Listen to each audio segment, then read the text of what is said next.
नमस्कार, स्वागत है आप सभी का। मैं हूं हिमांशु और आप देख रहे हैं हलचल इंडिया। बेबाक खबर तेज असर। आइए नजर डालते हैं आज की खबरों पर। मुजफ्फरनगर के पचैना रोड स्थित मोहल्ला राधिकापुरम में स्थित दिव्य ध्यान योग आश्रम में स्वामी श्री भगवान आश्रम महाराज का तृतीय दीक्षा दिवस समारोह श्रद्धा, भक्ति और आध्यात्मिक उल्लास के साथ संपन्न हुआ। इस अवसर पर उत्तर प्रदेश के पूर्व उप मुख्यमंत्री व राज्यसभा सांसद डॉक्टर दिनेश शर्मा ने स्वामी श्री भगवान आश्रम महाराज द्वारा लिखित पुस्तक आत्मबोध चेतना के पुष्प का विधिवत विमोचन किया। उन्होंने कहा कि स्वामी श्री भगवान आश्रम जी महाराज देश और समाज को मजबूत करने में अहम भूमिका निभाएं। कार्यक्रम का शुभारंभ स्वामी श्री भगवान आश्रम महाराज के सानिध्य में आयोजित अखंड रामायण पाठ के समापन के साथ हुआ। प्रातःकाल श्रद्धा और भक्ति भाव के साथ रामायण पाठ पूर्ण हुआ, जिसके पश्चात भजन कीर्तन का आयोजन किया गया। धार्मिक भजन और आध्यात्मिक वातावरण से पूरा आश्रम भक्ति में उठा। तृतीय दीक्षा दिवस समारोह में दंडी स्वामी महादेव आश्रम महाराज और जूना अखाड़े के महामंडलेश्वर स्वामी यतीन्द्रानंद गिरी जी महाराज सहित अनेक संत महात्माओं ने सहभागिता कर स्वामी श्री भगवान आश्रम महाराज को आशीर्वाद प्रदान किया। कार्यक्रम में श्रद्धालुओं का भारी उत्साह देखने को मिला। अखंड रामायण पाठ का संचालन पंडित रामचंद्र मिश्रा के नेतृत्व में किया गया। राज्यसभा सांसद दिनेश शर्मा ने अपने संबोधन में स्वामी श्री भगवान आश्रम महाराज के त्याग, तपस्या और समाज सेवा की सराहना करते हुए कहा कि ऐसे संत समाज को नई दिशा देने का काम करते हैं। बड़ी बात यह है कि गृहस्थ और राजनीति में रहते हुए श्री भगवान शर्मा ने अपने अंदर सन्यासी भाव जागृत किया।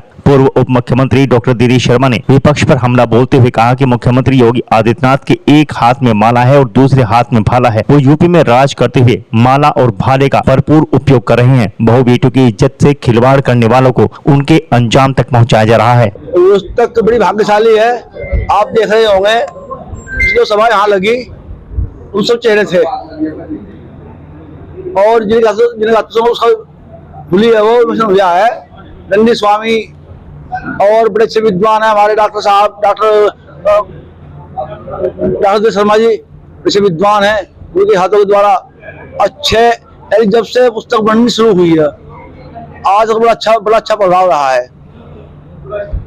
हम सोच नहीं सकते कि इतना अच्छा प्रोग्राम होगा और जो लोग प्रोग्राम में आए हैं उनको बहुत बहुत शुभकामनाएं और धन्यवाद। उन लोगों ने बहुत साथ दिया है, अटूट साथ दिया है।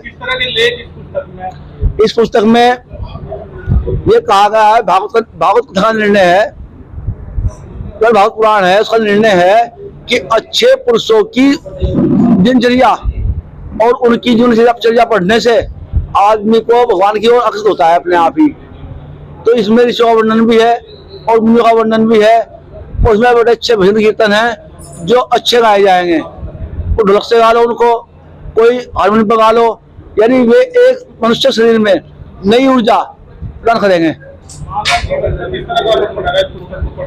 इस पुस्तक के बाद में मन की शांति होगी, बुद्धि स्वस्थ होगी और सब कुछ का परिणाम बड़े अच्छे आएंगे। क्योंकि इसमें जो लहरें हैं, इस पुस्तक में जो भजनों में लहरें हैं, जो लहरें शरीर में उठती हैं वे तो आदमी बुद्धि का विकास होता है और बुद्धि का निर्मल और शांत होना ही अति आवश्यक है। आम जनमानस को किस तरह का संदेश देना चाहिए? संदेश ये है इस पुस्तक को अच्छी तरह पढ़ें और जितनी बार पुस्तक पढ़ेंगे उतनी बार इसमें अलग अलग अर्थ की उत्पत्ति होगी। किस तरह से प्राप्त कर सकते हैं पुस्तक? पुस्तक मेरे पास है और पुस्तक निःशुल्क मिलेगी, फ्री मिलेगी और आश्रम से मिलेगी। या किसी बुक स्टोर वगैरह पे भी आप? नहीं, ये आश्रम पर रहेगी और जितने भी जो अच्छो लेने आएगा वो खाली नहीं जाएगा, तो मिलेगी। आत्मबोध पुस्तिका का जहाँ विमोचन था वही भगवान आश्रम जी महाराज के सानिध्य में पूज्य महामंडलेश्वर यतीन्द्रानंद गिरी जी महाराज, शुक्र तीर्थ के महाराज दंडी जी महाराज और तमाम वरिष्ठ लोगों के सानिध्य में ये विशाल सम्मेलन हुआ। दीक्षा कार्यक्रम था और इसमें एक राष्ट्रवाद की अलख जगाई गई। और जैसा आप जानते हो कि बहुत समय के बाद बंगाल की अराजकता से मुक्ति मिली है एक तरीके की और पूरे देश में खुशी का वातावरण है। तो देश एक अच्छे राह पर चलता रहे। योगी जी के नेतृत्व में तीसरी बार लगातार भारतीय जनता पार्टी की 3/4 से सरकार बने, ये एक आज के आम आवाम की आवाज है। और मैं समझता हूं कि जो संत हैं वो निश्चित रूप में राष्ट्र को और देश को राह दिखाते हैं। पश्चिमी उत्तर प्रदेश शांत है, लोग प्यार और सद्भाव से आपस में अपना जीवन यापन कर रहे हैं। यही आज उत्तर प्रदेश की सरकार की सबसे बड़ी सफलता है। जहां शाम को 6 बजे घर बंद हो जाते थे, वहां रात को 12 बजे भी अब महिलाएं निकलती हुई और चलती हुई दिखाई पड़ती हैं। ये सुशासन है, ये सुशासन मजबूत हो, इसके लिए जरूरी है कि योगी जी तीसरी बार मुख्यमंत्री बनकर सामने आए और मोदी जी के मार्गदर्शन पर पूरा भारत एकजुट होकर काम कर सके। आज के विभिन्न कार्यक्रमों का यही आपने बच्चों के बारे में कही कि बच्चे 2 होने चाहिए थे, जो आपने बात मैंने 2 से, हमने कहा ये एक हमने 2.1 TFR बताया कि 2 से ज्यादा होने चाहिए। आज इन 10 सालों में 15 सालों में जब से भाजपा की सरकार है, आप देखते जो शिक्षा और चिकित्सा इतनी महंगी है कि बच्चा अगर एक हो जाए उसकी शिक्षा में मैंने आपके प्रश्न का उत्तर इन शब्दों से दूंगा कि उत्तर प्रदेश सरकार ने 12वीं तक की शिक्षा सरकारी विद्यालयों में मुफ्त कर दी है और 5 लाख का आयुष्मान का जो कार्ड दिया है स्वास्थ्य के लिए, और सरकारी मेडिकल कॉलेज अब हर जिले में कर दिया है। इसलिए आपका ये जो है बंगाल में भाजपा की जीत के बाद विपक्ष बौखला गया है, अब उसका इलाज तो जनता ने किया है, जनता ही बता सकती है।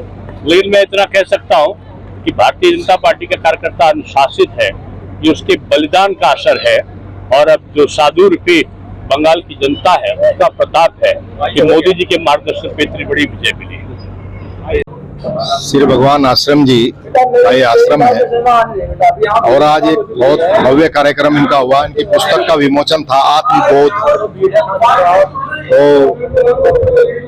मेरी इनको बधाई, बहुत अच्छी पुस्तक इन्होंने लिखी है और उसको पढ़ने के बाद जैसा कि इन्होंने भी बताया, निश्चित रूप से मन की शुद्धि होगी, मन को शांति मिलेगी और ज्ञान को बढ़ावा मिलेगा।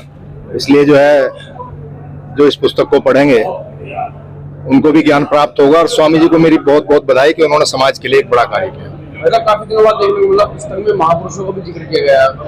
हाँ, तो अच्छी बात है, तो अच्छी बात है। महापुरुषों को जो याद नहीं करता उसका अस्तित्व नहीं रहता, समाज का धर्म का अस्तित्व नहीं रहता है, तो अच्छी बात है, समाज को याद करना चाहिए। तो चला है आपसे विदा लेने का, कल फिर होंगे हाजिर कुछ नई और ताज़ा खबरों के साथ। तब तक के लिए दीजिए हमें इजाजत। नमस्कार। हमारे YouTube और Facebook चैनल को फॉलो और सब्सक्राइब करना ना भूलें।